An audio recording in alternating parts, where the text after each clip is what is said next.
నమస్కారం ఘంటారావానికి స్వాగతం ముందుగా ప్రధాన అంశాలు రేవంత్ రెడ్డితో జర్మనీ కాన్సుల్ జనరల్ బృందం భేటీ హైదరాబాద్లో జీసీసీని ప్రారంభిస్తున్నట్లు వెల్లడి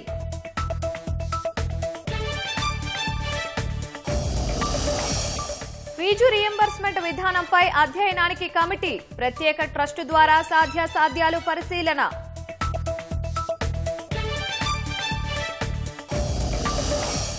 వికారాబాద్ జిల్లా తాండూరు వద్ద మరో బస్సు ప్రమాదం ఎదురుగా వస్తున్న లారీని ఢీకొట్టిన Karnataka RTC bus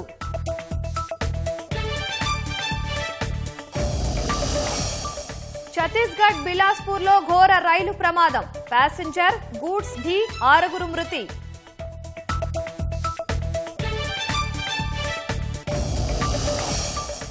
Hinduja group chairman Gopichand కన్నుమూత అనారోగ్యంతో బాధపడుతూ లండన్లో తుది శ్వాస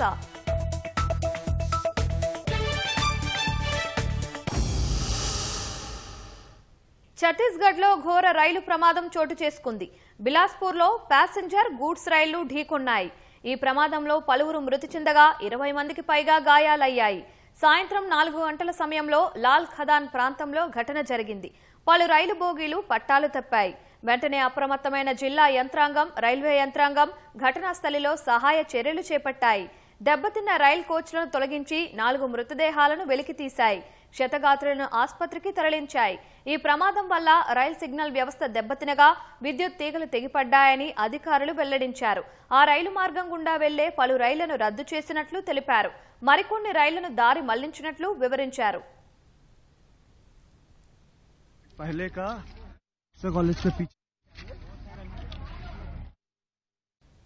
ముఖ్యమంత్రి రేవంత్ రెడ్డితో జర్మనీ కాన్సుల్ జనరల్ మైకేల్ హాస్పర్ బృందం సమావేశమైంది. హైదరాబాద్ లో గ్లోబల్ కెపాసిటీ సెంటర్ ను ప్రారంభిస్తున్నట్లు సీఎంకు జర్మనీ బృందం వివరించింది. జర్మనీ ఎంఎన్సీ అయిన డాయిచే బార్స్ సంస్థ విస్తరణలో భాగంగా హైదరాబాద్ లో జీసీసీని ఏర్పాటు చేయనున్నామని, దీంతో 2 ఏళ్లలో 1000 మందికి ఉపాధి లభిస్తుందని వెల్లడించింది. ఈ నేపథ్యంలో హైదరాబాద్ లో మరిన్ని పెట్టుబడులు పెట్టాలని ముఖ్యమంత్రి రేవంత్ రెడ్డి జర్మన్ ప్రతినిధుల బృందాన్ని కోరారు. హైదరాబాద్ ను ఇన్నోవేషన్ హబ్ గా తయారు చేసేందుకు సహకరించాలని పిలుపునిచ్చారు. ఇక్కడ జర్మన్ నేర్పించే టీచర్లను నియమించి స్థానిక విద్యార్థులకు ఆ భాషను నేర్పించాలని కోరారు. పెట్టుబడుల విషయంలో తెలంగాణ జర్మనీ భాగస్వామ్యాన్ని కోరుకుంటోందన్న సీఎం ఐటీ, ఫార్మా, ఆటోమొబైల్ రంగంలో పెట్టుబడులు పెట్టాలని పిలుపునిచ్చారు. TOMCOM, vocational education, skill work విషయంలో శిక్షణ అందించేందుకు సహకరించాలని కోరారు. ముఖ్యమంత్రి రేవంత్ రెడ్డితో అమెజాన్ వెబ్ సర్వీసెస్ ప్రతినిధి బృందం మర్యాదపూర్వకంగా సమావేశమైంది. రాష్ట్రంలో ఏడబ్ల్యూఎస్ చేపడుతున్న డేటా సెంటర్లు విస్తరణపై ఈ భేటీలో చర్చ జరిగింది. పెట్టుబడుల విషయంలో ప్రభుత్వం నుంచి పూర్తి సహాయ సహకారాలు ఉంటాయని రేవంత్ రెడ్డి హామీ ఇచ్చారు. AWS data centre global head, infra public policy director తదితరులు సీఎంను కలిసి చర్చలు జరిపారు. రాష్ట్ర మంత్రివర్గంలో చేరిన మాజీ క్రికెటర్ అజారుద్దీన్ కు ముఖ్యమంత్రి రేవంత్ రెడ్డి శాఖలు కేటాయించారు. ఇప్పటి వరకు తన వద్ద ఉన్న ప్రభుత్వ రంగ సంస్థల శాఖను కొత్త మంత్రి అజారుద్దీన్ కి కేటాయించారు. అటు మంత్రి అడ్లూరి లక్ష్మణ్ వద్ద ఉన్న మైనార్టీ సంక్షేమ శాఖను కూడా అజారుద్దీన్ కు కేటాయిస్తూ ముఖ్యమంత్రి నిర్ణయం తీసుకున్నారు. ఈ మేరకు ప్రభుత్వ ప్రధాన కార్యదర్శి రామకృష్ణారావు ఉత్తర్వులు జారీ చేశారు. అజారుద్దీన్ అక్టోబర్ 31న మంత్రిగా ప్రమాణం చేశారు. రేపు లేదా ఎల్లుండి ఆయనకు సచివాలయంలో ఛాంబర్ను కేటాయించనున్నారు. జిన్నింగ్ మిల్లర్ల సమస్యలపై సీసీఐ సీఎండీతో వ్యవసాయ శాఖ మంత్రి తుమ్మల నాగేశ్వరరావు ఫోన్లో మాట్లాడారు. పత్తి రైతులకు ఇబ్బందులు లేకుండా కొనుగోలు చేయాలని విజ్ఞప్తి చేశారు. తేమ శాతం, స్లాట్ బుకింగ్ పై పత్తి రైతులు అభ్యంతరం వ్యక్తం చేస్తున్నారని సీసీఐ సీఎండీకి వివరించారు. ఎకరాకు 7 క్వింటాళ్ల పత్తి కొనుగోలు ఎత్తివేయాలనే నిబంధన కేంద్రం దృష్టికి తీసుకెళ్లాలని సూచించారు. పత్తిలో తేమ 12% పైగా ఉన్నా సరే కొనాలని పేర్కొన్నారు. జిన్నింగ్ మిల్లర్ల సమస్యలపై కేంద్ర మంత్రి కిషన్ రెడ్డి, బండి సంజయ్ చొరవ చూపాలని తుమ్మల నాగేశ్వరరావు కోరారు. భారత పత్తి సంస్థ రోజుకో మెలిక పెడుతుండడం రైతులను ఆందోళనకు గురిచేస్తోంది. మొన్నటి వరకు కిసాన్ యాప్లో స్లాట్ బుక్ చేసుకోవాలని చెప్పిన సీసీఐ తాజాగా ఎకరాకు 13 క్వింటాళ్లు కాకుండా కేవలం 7 క్వింటాళ్లే కొనుగోలు చేస్తామని నిబంధనలు విధించడం రైతుల్లో కలకలం రేకెత్తిస్తోంది. రైతులకు కేంద్ర ప్రభుత్వం నిర్ణయించిన మద్దతు ధర దక్కేలా చూడాల్సింది పోయి యార్డులకు పంట తీసుకురావద్దన్నట్లు నిబంధనలు విధిస్తోందని ఆదిలాబాద్లో రైతులు ఆవేదన వ్యక్తం చేస్తున్నారు. అక్టోబర్ 31 వరకు ఎకరాకు 13 క్వింటాళ్ల చొప్పున పత్తి కొనుగోలు చేసింది. తాజాగా ఎకరాకు కేవలం 7 క్వింటాళ్లే కొనుగోలు చేయాలని పరిమితి విధించడంతో రైతులను నివ్వెరపరుస్తోంది. ఏ ప్రాతిపదికన ఈ నిర్ణయం తీసుకున్నారో తెలియక రైతుల్లో ఆందోళన వ్యక్తమవుతోంది. ఎప్పటి మాదిరిగా 13 క్వింటాలు కొనుగోలు చేయాలని రైతులు డిమాండ్ చేస్తున్నారు. వరకు ఒక ఎకరానికి ఒక రైతు 13 క్వింటాళ్ళు అమ్ముకోవచ్చు అనే నిబంధనని తీసుకొచ్చింది సిసిఐ సంస్థని. మరి అది ఈరోజు కిసాన్ యాప్ ఓపెన్ చేసి మరి స్లాట్ బుక్ చేసుకుందామని చూస్తే ఒక ఎకరానికి ఒక రైతు 7 క్వింటాళ్ళే అమ్మచ్చు అని చూపిస్తుంది.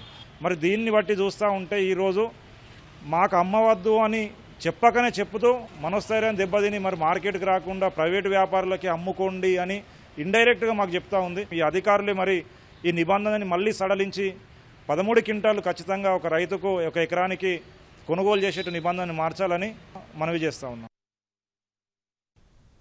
అరేబియా సముద్రం నుంచి రాష్ట్రంలోకి తేమ గాలులు వీస్తున్నాయని హైదరాబాద్ వాతావరణ కేంద్రం ప్రకటించింది. రాష్ట్రంలో సాధారణం కన్నా 2 నుంచి 3 డిగ్రీలు అధికంగా ఉష్ణోగ్రతలు నమోదవుతున్నట్లు తెలిపింది. తేమ గాలులు, అధిక ఉష్ణోగ్రతతో ఇవాళ రేపు రాష్ట్రంలో తేలికపాటి నుంచి మోస్తరు వర్షాలు కురిసే అవకాశం ఉందని వెల్లడించింది. ఉమ్మడి హైదరాబాద్, రంగారెడ్డి, మహబూబ్ నగర్, మెదక్, నిజామాబాద్తో పాటు నిర్మల్ జిల్లాల్లో ఇవాళ తేలికపాటి నుంచి మోస్తరు వర్షాలు కురిసే అవకాశం ఉందని పేర్కొంది. ఇప్పటికే రాష్ట్రంలో అక్కడక్కడ తేలికపాటి వర్షం కురుస్తోంది. ఎల్లుండి నుంచి పొడి వాతావరణం కొనసాగే అవకాశం ఉందని పేర్కొంది. హైదరాబాద్ గచ్చిబౌలిలో పోలీసులు భారీగా డ్రగ్స్ పట్టుకున్నారు. విశ్వసనీయ సమాచారం మేరకు హాస్టల్స్ లో తనిఖీ చేయగా అందులో ప్రమేయం ఉన్న 11 మందిని అరెస్టు చేశారు. బెంగళూరు నుంచి డ్రగ్స్ తెచ్చి హైదరాబాద్ లో విక్రయిస్తున్నట్లు గుర్తించారు. డ్రగ్స్ సరఫరా చేస్తున్న ప్రధాన నిందితుడైన నైజీరియన్ పరారీలో ఉన్నాడు. డ్రగ్స్ కేసులో మొత్తం 19 మంది ప్రమేయం ఉన్నట్లు గుర్తించామని డీసీపీ తెలిపారు. ఈ రాకెట్లో కడపకు చెందిన ఆర్కిటెక్ట్ తేజ కృష్ణ కీలక నిందితుడిగా ఉన్నాడని పోలీసులు తెలిపారు. Gachibowli police and SOT Madhapur belonging to Madhapur zone PG hostel raid చేయడం జరిగింది. TNGO colony Gachibowli Teja Krishna and Lokesh Reddy అంటే డ్రగ్స్ దొరకడం జరిగింది. స్పాట్ లో ఇంటరాగేషన్ చేసి ఏదైతే ఇన్ఫర్మేషన్ తీసుకొని దాని ద్వారా హోటల్ రేడ్ చేస్తే అక్కడ ఇంకొక 4 దొరకడం జరిగింది. వాళ్ళ పొజిషన్ లో కూడా కాంట్రాబ్యాండ్ సీజ్ చేయడం జరిగింది. 11 మెంబర్స్ ని కస్టడీలోకి తీసుకున్నాము. దాంట్లో 6 మెంబర్స్ పెడ్లర్స్, ఆ 8 మెంబర్స్ లో 2 మెయిన్ ఎవరైతే సోర్సెస్ ఉన్నారో బెంగళూరు నుండి, 2 నైజీరియన్స్, వాళ్ళు బెంగళూరు నుండి ఈ కాంట్రాబ్యాండ్ ని సప్లై చేయడం జరుగుతుంది. ఈ కాంట్రాబ్యాండ్ వచ్చేసి మనం సీజ్ చేసింది 32 గ్రామ్స్ MDMA, 4.6 గ్రామ్స్ గాంజా, దాంతో పాటు ఒక 6 మొబైల్ ఫోన్స్, ఒక 10,000 క్యాష్ అండ్ 2 బైక్స్ సీజ్ చేయడం జరిగింది. ఛత్తీస్గఢ్ సూక్మా జిల్లాలోని అడవుల్లో భద్రతా దళాలు భారీ ఆపరేషన్ నిర్వహించారు. నక్సలైట్ ఆర్డినెన్స్ ఫ్యాక్టరీని భద్రతా బలగాలు ధ్వంసం చేశాయి. ఘటనా స్థలం నుంచి 17 రైఫిల్స్, రాకెట్ లాంచర్లు, ఆయుధాల తయారీ పరికరాలు స్వాధీనం చేసుకున్నారు.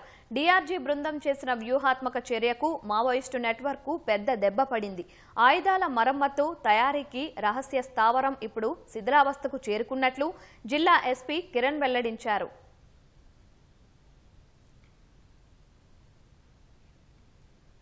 విద్యావంతుడైన నవీన్ యాదవ్ నిత్యం ప్రజల్లోనే ఉంటారని, జూబ్లీహిల్స్ అభివృద్ధికి పని చేస్తారని, అతడిని గెలిపించాలని ఏఐసీసీ ఇన్ఛార్జి మీనాక్షి నటరాజన్, మంత్రి పొన్నం ప్రభాకర్ ఓటర్లను కోరారు. జూబ్లీహిల్స్ ఉప ఎన్నికల్లో కాంగ్రెస్ పార్టీ అభ్యర్థి నవీన్ యాదవ్ కు మద్దతుగా యూసఫ్గూడ డివిజన్లోని ఐలం కాలనీలో మీనాక్షి నటరాజన్తో కలిసి డోర్ టు డోర్ ప్రచారం చేస్తున్న మంత్రి పొన్నం పాల్గొన్నారు. ప్రజా ప్రభుత్వంలో అమలు చేస్తున్న అభివృద్ధి గురించి ప్రజలకు వివరించారు. ప్రచారంలో మహిళలను, వృద్ధులను ఆప్యాయంగా పలకరిస్తూ కాంగ్రెస్ పార్టీ చేతి గుర్తుకు ఓటు వేయాలని ప్రజలను కోరారు. అనంతరం యూసఫ్గూడలోని జైన్ మందిర్లో మంత్రి పొన్నం శివసేనారెడ్డితో కలిసి ప్రత్యేక ప్రార్థనలు చేశారు. జైనులతో సమావేశమై జైనుల సమస్యలు పరిష్కరిస్తామని హామీ ఇచ్చారు. జూబ్లీహిల్స్ లో కాంగ్రెస్ గెలుపు ఖాయమని మంత్రి వాకిటి శ్రీహరి ధీమా వ్యక్తం చేశారు. జూబ్లీహిల్స్ ను అభివృద్ధి చేసే బాధ్యత కాంగ్రెస్ పార్టీ సీఎం రేవంత్ తీసుకున్నారని తెలిపారు. ఉప ఎన్నిక ప్రచారంలో భాగంగా మధురానగర్లో పాదయాత్ర చేసిన శ్రీహరి కాంగ్రెస్ పార్టీ ఇస్తున్న సంక్షేమ కార్యక్రమాలు, చేస్తున్న అభివృద్ధి పనులతో గెలుపు తమదేనన్నారు. జూబ్లీహిల్స్ అభివృద్ధి చేసుకునేందుకు మంచి అవకాశం వచ్చిందని, అధికార పార్టీకి అండగా నిలిచి ఆశీర్వదిస్తే సమస్యలు పరిష్కరిస్తామని వాకిటి శ్రీహరి స్పష్టం చేశారు. మా దగ్గర ఉంది. మా తన సమర్థవంతమైనటువంటి నాయకత్వం ప్రతి 5 బూతులకు 5 మంది చొప్పున ఉన్నారు. ఖచ్చితంగా ప్రతి ఓటు ఇక్కడ ఎవరు ఉన్నారు, ఎవరు లేరు, ఇక్కడ నుంచి ఎక్కడికి పోయారు, ఎక్కడ ఉంటారు, ఎక్కడ నివసిస్తున్నారు, వారి స్థితిగతులు ఏంది, వాళ్ళు పడుతున్న ఇబ్బందులు ఏంది, వాళ్ళు మురికి కాలువలో ఇబ్బందులు ఏంది, లేదా వాళ్ళకి సంబంధించినటువంటి ఇండ్ల మీద పోయిన వైర్ల ఇబ్బంది ఏంది, శానిటేషన్ ఇబ్బంది ఏంది, మధ్యరాత్రి 3 గంటలకు నీళ్ళు వస్తున్న సందర్భం ఏంది. నేను కోరుతా ఉన్న ఓటర్ల మహేశ్వర్లందరినీ కూడా 3 టర్ముల అవకాశం ఇచ్చినా కూడా మీరు 3 గంటలకు లేచి నీళ్ళు పట్టుకునేటువంటి విధానం కరెక్టా, లేకపోతే ఈసారి మేము వచ్చిన తర్వాత ప్రతిరోజు నీళ్ళు వచ్చేది కరెక్టా, నిర్ణయం చేసుకోవాల్సింది ఓటర్ మహాశయులారా. మీకు రిక్వెస్ట్ చేస్తా ఉన్న ఒక అవకాశం ఇప్పుడు ఆ ప్రభుత్వంలో ఉన్నటువంటి కాంగ్రెస్ పార్టీకి అవకాశం ఇవ్వండి. నిజంగా కూడా జూబ్లీ హిల్స్ నియోజకవర్గాన్ని నేను దూరంగా చూసినప్పుడు జూబ్లీ అంటే సంపన్నుల నియోజకవర్గం అనుకున్నాను. ఇక్కడ వచ్చిన తర్వాత అర్థమైంది 80% అంతా కూడా మాస్ ప్రజలు, కష్టం చేసుకుని తినే ప్రజలు. ఈరోజు నేను చాలా సంతోషంగా ఉన్నా. ప్రతి ఇంటికి పోతే కూడా ఇంట్లో అడిగినప్పుడు అమ్మా మీకు సన్నబియ్యం వస్తుందా అంటే సంతోషంగా వాళ్ళు బియ్యం తెచ్చి చూపిస్తూ ఉన్నారు. సన్నబియ్యం వస్తుంది అని అన్నారు. మరి ఎందుకో ఆలోచన రాలే గత 3 టర్మ్లో అవకాశం ఇచ్చినప్పుడు సన్నబియ్యం ప్రతి ఇంటికి ఇవ్వాలి. ఓన్లీ పెద్దోళ్ళు డబ్బున్నోళ్ళే తినాలన్నా? ఈరోజు ప్రతి పేదవాళ్ళు ఖచ్చితంగా రంజాన్కో, బక్రీద్కో, లేదా దసరా, దీపావళి, ఉగాదికో, క్రిస్మస్కో తినేటువంటి సోనా మసూరి సన్న బియ్యాన్ని ఈరోజు ప్రతి ఇంట్లో ప్రతి వ్యక్తికి 6 కిలోల చొప్పున ఇచ్చేటువంటి సందర్భం వచ్చిన ఈ ఆనందం తట్టుకోలేకపోతా ఉన్నాం. ఇది కాంగ్రెస్ పార్టీకించి మాత్రమే సాధ్యం. జూబ్లీహిల్స్ లో బీజేపీ గెలుపు ఖాయమని కేంద్ర మంత్రి కిషన్ రెడ్డి ధీమా వ్యక్తం చేశారు. బోరబండ డివిజన్ నకాష్ నగర్, స్వరాజ్ నగర్ లో ఇంటింటి ప్రచారంలో పాల్గొన్నారు. దేశంలో ప్రధాని మోదీ చేసిన అభివృద్ధి పనులను వివరిస్తూ జూబ్లీహిల్స్ నియోజకవర్గ ప్రజలను ఓట్లు అభ్యర్థించారు. జూబ్లీహిల్స్ అభివృద్ధిలో ముందుకు నడవాలంటే కమలం పువ్వు గుర్తుకి ఓటు వేసి బీజేపీ అభ్యర్థి లంకల దీపక్ రెడ్డిని గెలిపించాలని ఓటర్లకు విజ్ఞప్తి చేశారు.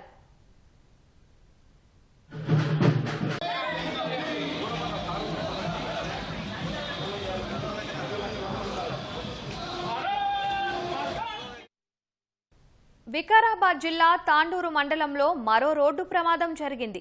Karnataka RTC bus cement lorry ఢీకొనడంతో డ్రైవర్లిద్దరికీ గాయాలయ్యాయి.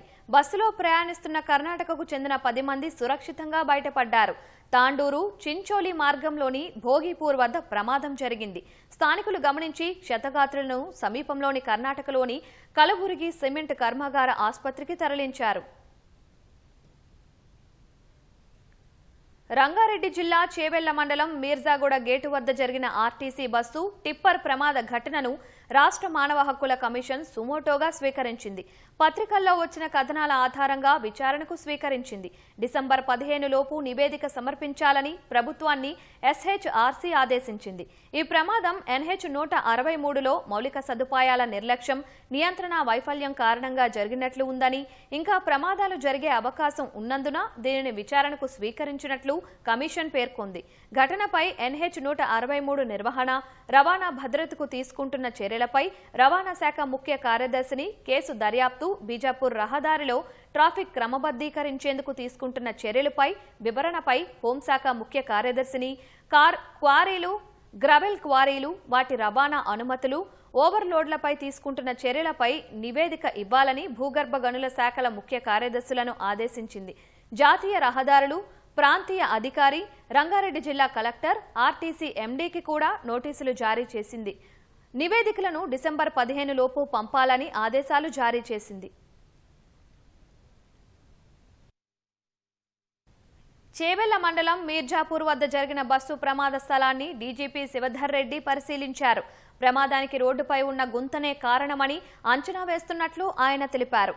ట్రిప్పర్ డ్రైవర్ ఆ గుంతను తప్పించడానికి కుడివైపుకు రావడంతో ఈ ఘటన జరిగినట్లు వెల్లడించారు. ఈ కారణంగా కుడివైపు కూర్చున్న ప్రయాణికులు చాలా మంది మరణించారన్నారు. అలాగే వాహనాన్ని అదుపు చేయకపోవడంతో 50 మీటర్ల వరకు బస్సును టిప్పర్ లాక్కెళ్లిందని పేర్కొన్నారు.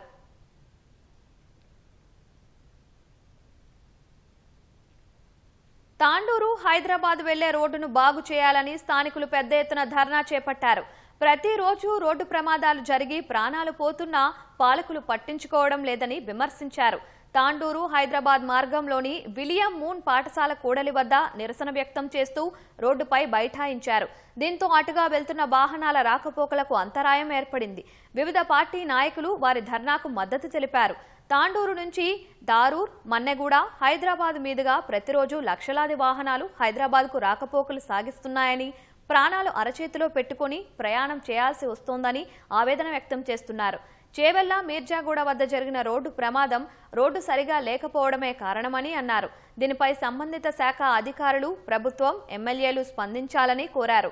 పోలీసుల జోక్యంతో గ్రామస్తులు ధర్నా విరమించారు.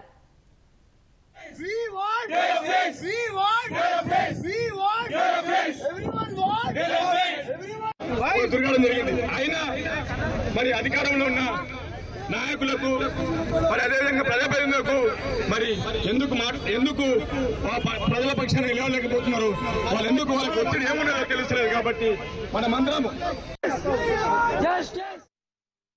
2016లో బీజాపూర్ జాతీయ రహదారి మంజూరైతే రియల్ ఎస్టేట్ కోసం 5 ఏళ్లు బీఆర్ఎస్ ప్రభుత్వం భూసేకరణ చేయలేదని బీజేపీ ఎంపీ కొండా విశ్వేశ్వర్ రెడ్డి ఆరోపించారు. రియల్ ఎస్టేట్ దాహం వల్లే ఈ ప్రమాదాలు జరుగుతున్నాయని, 100% బీఆర్ఎస్ఏ కారణమని మండిపడ్డారు. జాతీయ రహదారి మంజూరు చేయించిన నాపైన బీఆర్ఎస్ నెపం వేస్తోందన్నారు. 10 ఏళ్లు అధికారంలో ఉండి నిర్లక్ష్యం చేసిన బీఆర్ఎస్ ఇప్పుడు ధర్నా చేస్తా అంటుందని ఆగ్రహం వ్యక్తం చేశారు. నిన్నైన ఘటన నిజంగానే ఘోరంగా ఉన్నది. ఆ రిచ్ లైన్ రోడ్ నిజాం జమానా కట్టించిందే కొనసాగుతా ఉన్నది. దాన్నే కొంచెం ఇంతో డాంబరేషన్లు. నేను మొదటిసారి ఎంపీ కాగానే హైవే కూడా చేయాలని మేము అడిగినాం. అయితే నితిన్ గడ్కరీ గారు 2016లో గెజెట్ ద్వారా ప్రకటించిండ్రు, నిధులు కేటాయించిండ్రు. 2016లో అప్పుడు టీఆర్ఎస్ ప్రభుత్వం ఉండే. దీనికి ల్యాండ్ ఎక్విజిషన్ కు ఓ ట్రైపార్టీ అగ్రిమెంట్ చేసి 2017లో ల్యాండ్ ఎక్విజిషన్ కు శాంక్షన్ కూడా అయినాయి నిధులు. ల్యాండ్ ఎక్విజిషన్ చేయలేదు. 2022లో మొదలు పెట్టిండ్రు. దాదాపు మొక్కనైంది. లాస్ట్ 1-2 బిట్లు మొన్న అయిపోయినాయి. ఇది 100% బీఆర్ఎస్ పార్టీ నిర్లక్ష్యము. ఇప్పుడు కూడా 1-2 సరిదిద్దుకునే అవకాశం ఉంది. దీంట్లో రాష్ట్ర ప్రభుత్వము ఇన్వాల్వ్ కావాలి. పాత అక్విజిషన్ చేసింది కొంచెం వాపసు ఇచ్చేసి కొత్తగా చక్కగా చేయాలి. యాదగిరిగుట్ట లక్ష్మీ నరసింహస్వామి ఆలయం కార్తీక పౌర్ణమి రోజున చేపట్టే సత్యనారాయణ వ్రతానికి ముస్తాబైంది. బుధవారం కార్తీక పౌర్ణమిని పురస్కరించుకొని భక్తులు అధిక సంఖ్యలో వచ్చే అవకాశం ఉందన్న ఆలయ అధికారులు తగిన ఏర్పాట్లను చేశారు. ఇక్కడ తెలంగాణతో పాటు వివిధ రాష్ట్రాలకు చెందిన భక్తులు అధిక సంఖ్యలో వచ్చి సత్యనారాయణ వ్రతం ఆచరిస్తారు. భక్తులు అసౌకర్యానికి గురికాకుండా ముందస్తుగా సత్యనారాయణ వ్రత మండపం, వ్రతానికి సంబంధించిన టికెట్ కౌంటర్స్, పూజా సామగ్రిని వేరుగా ఏర్పాటు చేశారు. వ్రతంలో పాల్గొనే భక్తులు సేద తీరేందుకు ప్రత్యేకంగా షెడ్లను అందుబాటులో ఉంచారు. వ్రత ముహూర్తం ఉదయం 5 గంటలకు ప్రారంభమైన వ్రతం సాయంత్రం 7 గంటలకు ముగుస్తుందని ఆలయ ప్రధాన పురోహితుడు తెలిపారు.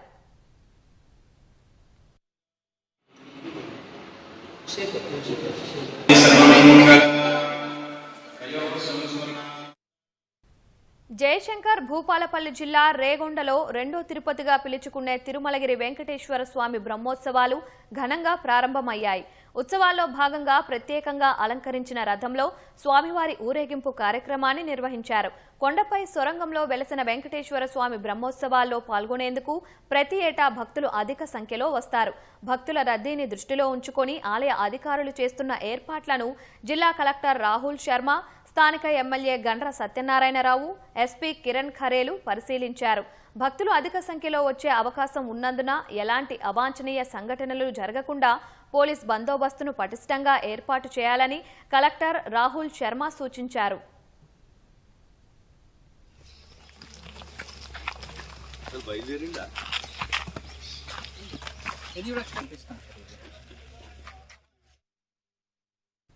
ఇంటర్మీడియట్ ద్వితీయ సంవత్సరం చదువుతున్న విద్యార్థులకు ఉన్నత విద్యపై అవగాహన కల్పించేందుకు ఈనాడు కేఎల్ యూనివర్సిటీ సంయుక్తంగా దశ దిశ కార్యక్రమాన్ని ఏర్పాటు చేశారు. హైదరాబాద్ మియాపూర్లోని శ్రీ చైతన్య కళాశాలలో ఈ కార్యక్రమాన్ని ఘనంగా నిర్వహించారు. ఇంటర్ తర్వాత ఏ కోర్సులు ఎంచుకోవాలి, యూనివర్సిటీల ఎంపికపై అవగాహన కల్పించడమే దీని ముఖ్య ఉద్దేశమని కేఎల్ యూనివర్సిటీ డైరెక్టర్ శ్రీనివాస్ అన్నారు. టాప్ ర్యాంక్ యూనివర్సిటీలు, అక్కడి విద్యా విధానాలు, ప్లేస్మెంట్ అవకాశాల గురించి ఈ సదస్సులో వివరించనున్నారు. పోటీ పరీక్షల్లో సీట్లు, ర్యాంకు రాకపోయినా ఉత్తమ భవిష్యత్పై ఎలా ప్లాన్ చేసుకోవాలో తెలియజేశామన్నారు. కొన్ని సంవత్సరాలుగా దీనివల్ల ఎంతో మంది విద్యార్థులు లబ్ధి పొందుతున్నారని శ్రీ చైతన్య కళాశాల ఏజీఎం శ్రీ రవికుమార్ అన్నారు. జేఈఈ మెయిన్స్ పరీక్షలకు ముందే ఈ కార్యక్రమాన్ని నిర్వహించడం విద్యార్థులకు ఎంతో ఉపయోగపడుతుందని ఆయన అభిప్రాయపడ్డారు. ప్రముఖ వ్యాపార సంస్థ హిందూజా గ్రూప్ చైర్మన్ గోపీచంద్ హిందూజా కన్నుమూశారు. ఆయన వయస్సు 85 సంవత్సరాలు. జీపీ హిందూజా లండన్లో తుదిశ్వాస విడిచినట్లు ఆయన కుటుంబానికి చెందిన సన్నిహితులు తెలిపారు. ఆయనకు భార్య, 2 కుమారులు, ఓ కుమార్తె ఉన్నారు. వ్యాపార వర్గాల్లో జీపీ హిందూజా గుర్తింపు పొందిన ఆయన కొన్ని రోజులుగా అనారోగ్యంతో బాధపడినట్లు చెప్పారు. హిందూజా కుటుంబం 2వ తరానికి చెందిన గోపీచంద్ హిందూజా 2023లో ఆయన సోదరుడు శ్రీచంద్ మృతితో హిందూజా గ్రూప్ సారథ్య బాధ్యతలు చేపట్టారు. మహారాష్ట్ర పుణేలో 13 ఏళ్ల బాలుడిపై దాడి చేసి చంపిన చిరుత పులిని అటవీ శాఖ అధికారులు బోనులో బంధించారు. పింపార్కేడ్ గ్రామానికి చెందిన బాలుడు ఆదివారం తన ఇంటి సమీపం పొలంలో ఆడుకుంటున్న సమయంలో చిరుతపులి ఒక్కసారిగా దాడి చేసింది. చిరుత దాడిలో బాలుడు అక్కడికక్కడే మృతి చెందాడు. స్థానికుల సమాచారంతో అటవీ శాఖ అధికారులు ఘటనా స్థలికి చేరుకొని దర్యాప్తు చేపట్టారు. చిరుతపులిని గుర్తించడానికి కెమెరా ట్రాపులు, థర్మల్ డ్రోన్లను ఉపయోగించారు. చిరుతను బంధించేందుకు బోన్లు ఏర్పాటు చేశారు. ఈ క్రమంలోనే మంగళవారం చిరుతపులి బోనుకు చిక్కింది. మరోవైపు పింపార్కేడ్ గ్రామంలో చిరుతపులుల వరుస దాడులతో స్థానికులు భయాందోళనకు గురవుతున్నారు. గత నెల కూడా చిరుత దాడిలో 5 ఏళ్ల చిన్నారి ప్రాణాలు కోల్పోయింది. భవిష్యత్తులో క్రూర మృగాల దాడిలో ప్రాణ నష్టం జరగకుండా తగిన చర్యలు తీసుకోవాలని స్థానికులు అధికారులను కోరారు. బీహార్ అసెంబ్లీ ఎన్నికల్లో గత 20 ఏళ్లలో ఎన్నడూ లేనంతగా రికార్డు స్థాయిలో ఎన్డీఏ విజయం సాధిస్తుందని ప్రధాని నరేంద్ర మోదీ విశ్వాసం వ్యక్తం చేశారు. అదే సమయంలో ఆటవిక రాజ్యం నేతలు భారీ ఓటమిని చవిచూస్తారని జోస్యం చెప్పారు. నమో యాప్లో బీజేపీ మహిళా నేతలతో సమావేశం నిర్వహించిన మోదీ బీహార్ ఎన్నికల సందర్భంగా వారు చేస్తున్న కృషిని కొనియాడారు. బీహార్లోని పరిస్థితులను తాను గమనిస్తున్నానని, ఖచ్చితంగా అక్కడ ఎన్డీఏ గెలుస్తుందన్నారు. ఎన్డీఏ గెలుపుపై తమకు ఎలాంటి ప్రశ్నలు లేవన్న మోదీ బీహార్లో పోలింగ్ శాతం పెరిగేలా అందరూ పనిచేయాలని మహిళా నేతలకు దిశానిర్దేశం చేశారు. పాలన ఎలా ఉండకూడదో లాలూ నేతృత్వంలోని జంగిల్ రాజ్యాన్ని రిఫరెన్స్గా చూపించాలని సూచించారు. మహిళా సాధికారతకు ఎన్డీఏ సర్కార్ కట్టుబడి ఉంటుందని మోదీ స్పష్టం చేశారు. బీహార్ అధికారంలోకి వస్తే రాష్ట్రంలోని మహిళలకు ఏడాదికి 30,000 రూపాయల ఆర్థిక సాయాన్ని అందిస్తామని ఆర్జేడీ నేత తేజస్వి యాదవ్ ప్రకటించారు. వచ్చే సంవత్సరం మకర సంక్రాంతి రోజున అంటే జనవరి 14న మై బహిన్ మాన్ యోజన పథకం కింద మహిళలకు ఈ నగదును వారి ఖాతాలకు బదిలీ చేస్తామని చెప్పారు. పట్నాలో ఏర్పాటు చేసిన విలేకరుల సమావేశంలో మాట్లాడిన తేజస్వి యాదవ్ పలు కీలక ప్రకటనలు చేశారు.